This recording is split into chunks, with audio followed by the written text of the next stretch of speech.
निदेश सर जो UP police में सिलेक्टेड हैं। तो सर से जानेंगे कि जो न्यू भर्ती हमारी है 60,244, तो उसकी न्यू एस्पिरेंट तैयारी कैसे करें, कम समय तैयारी की थी। देखो वैसे तो मैंने काफ़ी समय तैयारी की, कम से कम 2 साल लगभग तैयारी की और काफ़ी एग्ज़ाम भी क्रॉस किए। मैंने अब तक 7 एग्ज़ाम क्रॉस किए हैं। सर किन किन एग्जामों को आपने क्रॉस किया और किन किन एग्जामों में आप कहाँ कहाँ निकल गए, क्या क्या आपकी सर कमियाँ रहीं जिससे कि आपको यूपी पुलिस में आना पड़ा। मैंने सबसे पहले लोको पायलट का एग्ज़ाम क्रॉस किया, प्री एग्ज़ाम क्रॉस करने के बाद मेंस किया, मेंस के बाद साइको में निकल गया। उधर जो यूपी पुलिस का भी एक एग्ज़ाम पहले भी क्रॉस कर चुका हूँ मैं, यानी 41,520 का आप एग्जाम निकाल चुके हैं। जी। तो उसमें जो सेकंड मेरिट में था, हालांकि तैयारी अच्छी नहीं थी उस टाइम, नहीं हो पाया, तो उसमें नहीं हो पाया, थोड़े नंबर कम रह गए। जैसे कि आपको पता है कि दोस्तों 41,520 की सेकंड मेरिट लगी थी, एग्जाम कैंसिल हो जाने की वजह से उसमें नॉर्मलाइजेशन का काफ़ी रोल रहा था, तो उसकी वजह से काफ़ी लोग बाहर निकल गए थे।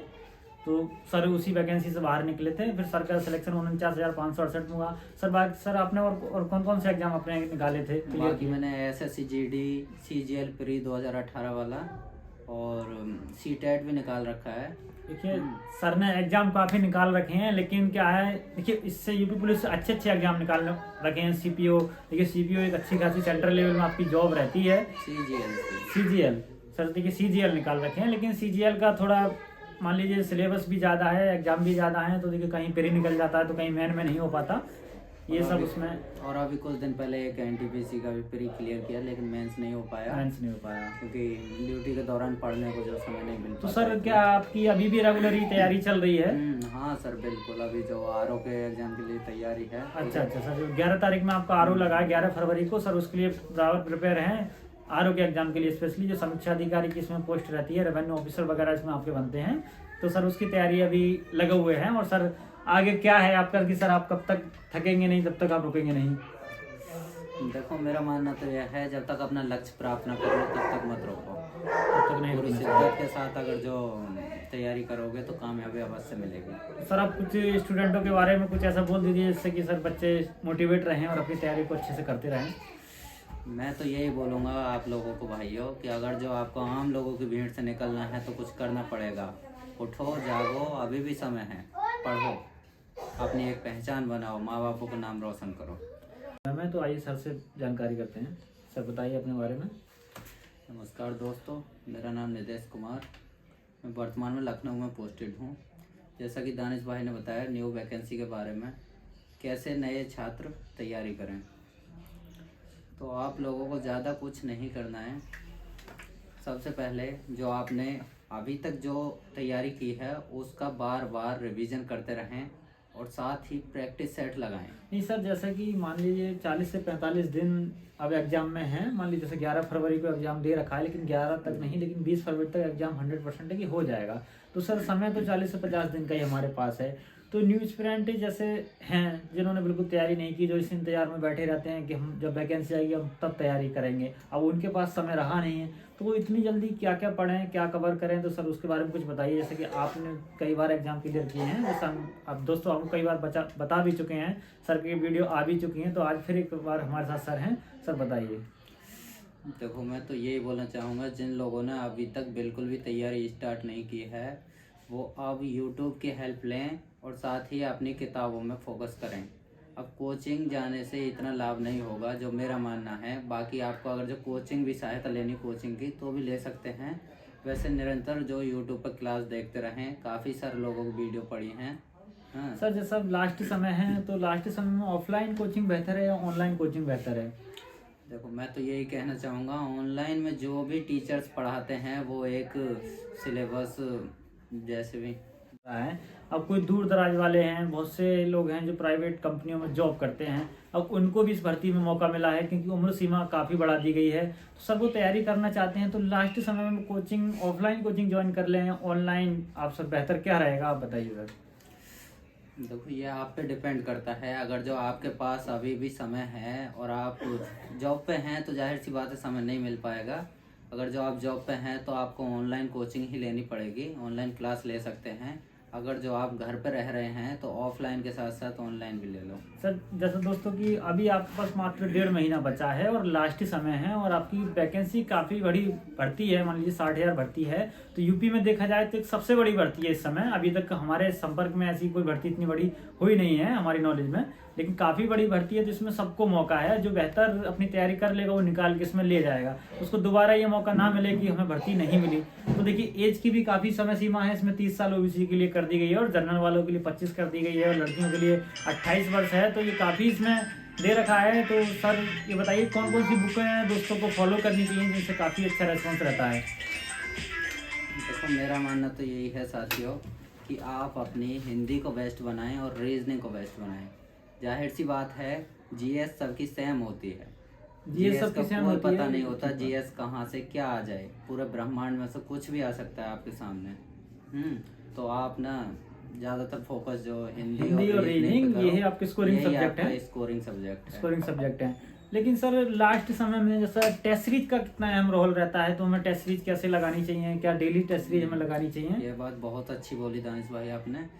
लास्ट टाइम में जो टेस्ट सीरीज का बहुत ज़्यादा फ़ायदा मिलता है, सबसे ज़्यादा जो फ़ायदा होता है वो टेस्ट सीरीज से ही होता है, क्योंकि वहाँ पे हमें एक ही प्रैक्टिस सेट में सारे सब्जेक्ट के क्वेश्चन हमारी नज़रों के सामने आ जाते हैं और हमें एहसास भी हो जाता है कि हाँ पेपर किस टाइप का आने वाला है हमारा।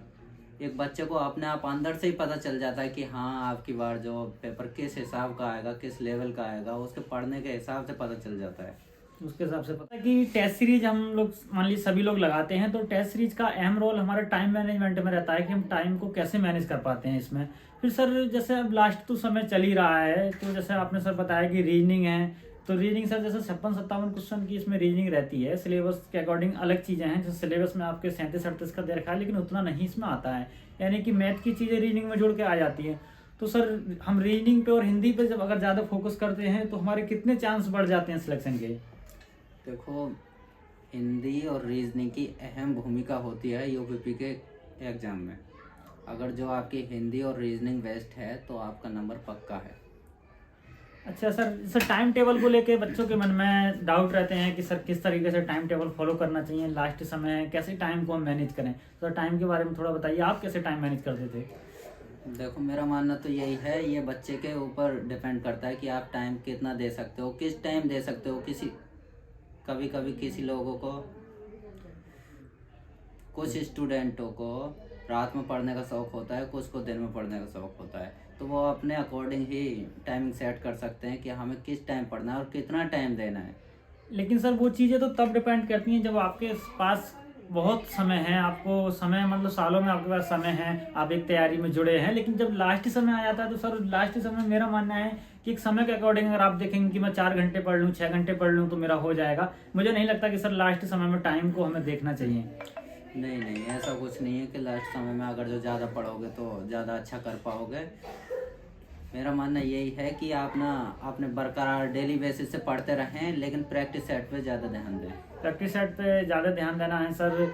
लेकिन सर कभी कभी मन में ऐसा लगता है जैसे हम प्रैक्टिस सेट हमने लगाया और सर नंबर कभी कभी जैसे 300 का हमारा पेपर है, सभी लोगों को पता है, और कभी हमारे टेस्ट में 150 नंबर आए, तो एक मन में आता है कि यार मेरी तैयारी कहीं ख़राब तो नहीं हो गई, और जिसकी वजह से थोड़ा मन सा हमारा उखड़ जाता है, लगता है कि यार मैंने इतने दिन तैयारी की है, मेरा कुछ लग नहीं रहा कुछ फ़ायदा। तो सर बताइए उसके बारे में कैसे हमको मोटिवेट करना है? ऐसा कुछ नहीं है कि आपके यहाँ पे 150 अंक आ रहे हैं तो जाहिर सी बात है कि ये नहीं है कि आप वहाँ भी इतना ही कर पाओगे, वहाँ इससे काफ़ी अच्छा बेहतर कर पाओगे। क्योंकि आप ना इतना एक्टिव हो जाओगे, वहाँ पे माइंड इतना अच्छा काम करेगा कि सारा फोकस उसी पर रहेगा। यहाँ क्या है कि यहाँ आप अपना प्रैक्टिस सेट लगा रहे हो लेकिन टाइमिंग नहीं देख पा रहे हो सही से, हाँ कि मेरी टाइमिंग क्या है, टाइमिंग ज़्यादा बढ़ी जा रही है।